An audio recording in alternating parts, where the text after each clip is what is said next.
Hi all, Paulette here with Back to Basics Mom. I'm here to do an update video on some of the inks and pens I got from Tuesday morning recently. Now, I got a 30 pack of these Chromatics and then I got two 3-packs. Now, all of the 30 I got worked just fine. You can see here they marked just fine, and the set of the 3 blue ones I got also worked just fine. Now when I opened this pack, I was scribbling around and you can see here they're a little bit dry. And all 3 of them were. I wasn't planning on doing this video when I started messing with them, so I apologize for not being a little bit more organized. But I want to show you what I did to make them work. So first off, I remembered a tip from one of my favorite YouTubers, Lindsay, over at The Frugal Crafter. If you have not ever seen any of her videos, please go check her out. She is a wealth of information. So what I did was I got some of this denatured alcohol. I just found this at Walmart. It was a couple of bucks. Can't remember how much, but I'm pretty sure it was less than $5. So first thing I'm going to tell you guys about this is please read the labels. It has a ton of warnings. It is flammable. I am going to be keeping it away from my craft area. So just please, chemicals can be dangerous, so read all the warnings and the directions.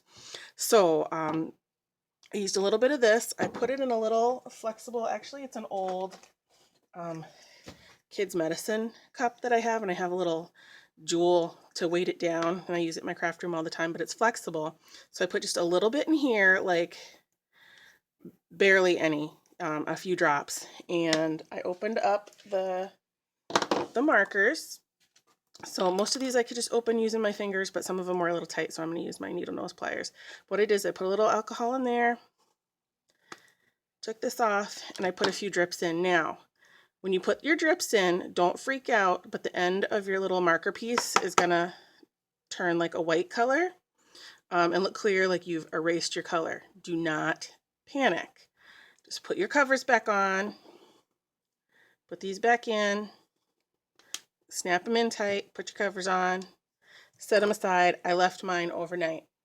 Now the first time I did it, I only did it on one end, but the next morning I tried them, they still weren't working real great.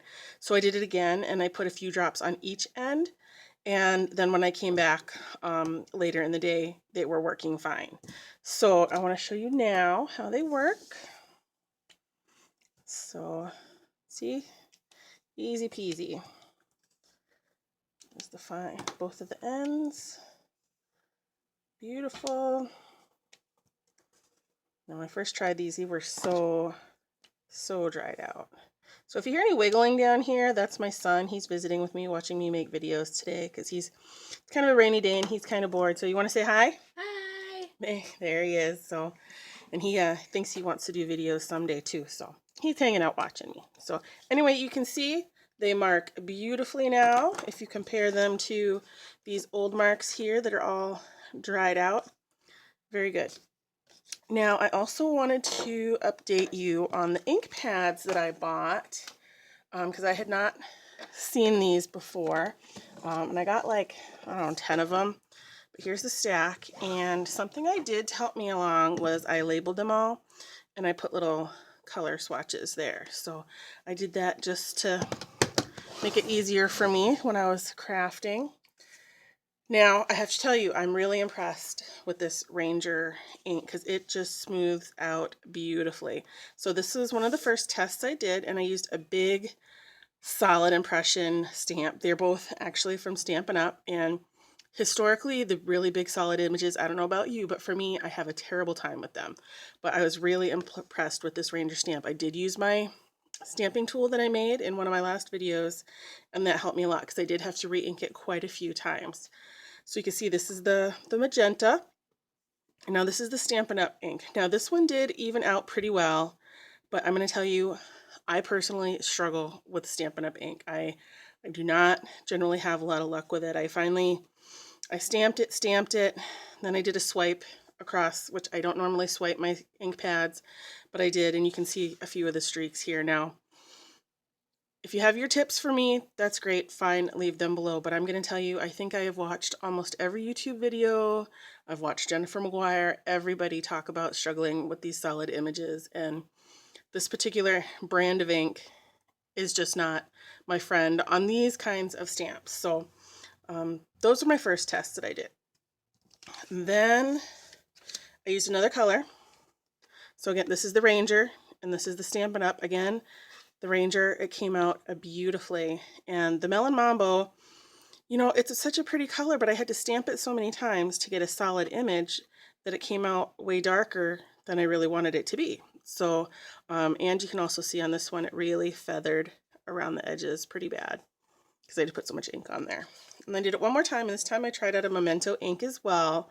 So this is the Memento Summer Sky. I only have a couple of colors in this brand, but at first I was a little worried, but it did even out quite nicely. And then again on the Stampin' Up one, and this has sat for a couple hours, and it has evened out a little bit more, but you can still see, I hope you can see right here, it's not as smooth as I would like it to be, and again, the edges aren't smooth. But again, the Ranger, it came out so nice. So I'm not sure if you can buy the Ranger still in regular stores. I got mine at Tuesday Morning, but I'm really, really pleased with it. And this just makes me really think about what kind of inks I want to be buying. I'm probably not going to invest any more in any of the Stampin' Up ones. Just my personal choice. If you don't have the issues that I have, you know, that is awesome for you. But and I love that company. I'm not dissing Stampin' Up. I love them. But that's just my experience with their ink. So that's all I have for you today on the updates from my Tuesday morning shopping trips. Hope you're having a good day. Find something crafty to do, and I'll talk to you soon. Don't forget to give me a like and a subscribe if you want to see more craftiness coming your way. Have a great day.